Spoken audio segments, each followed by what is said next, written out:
nhà bà đi cô mà đưa nhà lên đủ đưa nhà lên các cô rồi đưa nhà lên đủ nhà bà đi cô mà đưa nhà lên đủ đưa nhà lên con cô đưa nhà lên nhà bà đi con cô đưa nhà lên đủ đưa nhà lên cô cái nào qua bà nhà cả sĩ cái xe rồi thì nếu qua chi nghe bên mình cái gì cái nào cũng không mang còn không được còn bơ mà ông bông tôi bà tôi ya tôi nhìn cái bơ cả số là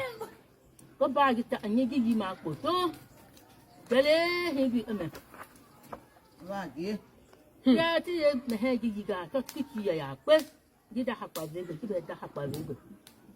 sau cái ba cái đã học mà cái đấy cũng đã ấy đã ấy quên nãy giờ quên nào mà cái cái ba của mà cần có vào cái đã về cái đã hay là quên quên qua cái đã học quên có ba cái anh học bài mà đã hay quên rồi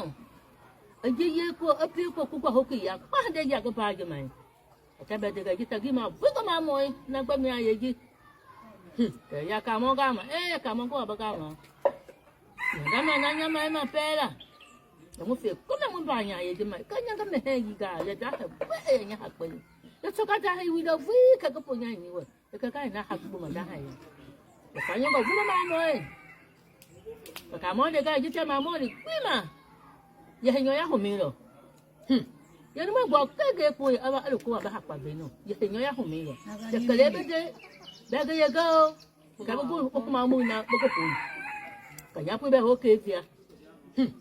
giờ cái cái này giờ cái lên mua nhà không mà cô và đặc biệt ở cái gì cái là số người nhà bùi giờ mà vào thực ba cái bùa về là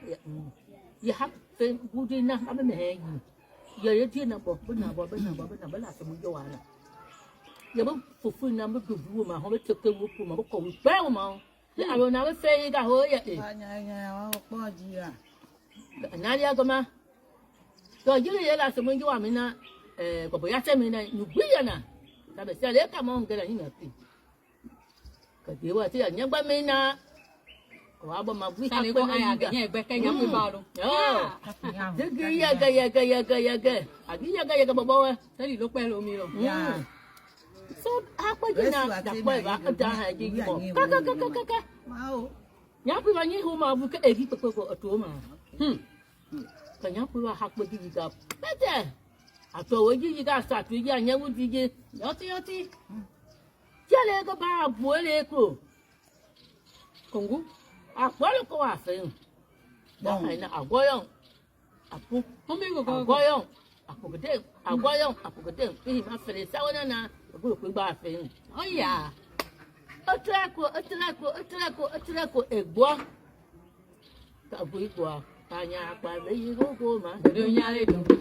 nhà lên Aku đưa nhà lên tanya apa lagi kau mah? đưa nhà lên đủ đưa nhà lên Kongko đưa nhà lên tanya apa lagi kongko đưa nhà lên đưa nhà lên kongko mah? đưa nhà lên Tanya apa lagi aku đưa nhà lên đưa nhà lên kongko đưa nhà lên aku punya bebe apa nak hodoh me. Aku egbo. Ya banyak apa lagi aku đưa nhà lên đủ đưa nhà lên kongko đưa nhà lên tanya apa lagi đưa nhà lên đưa nhà lên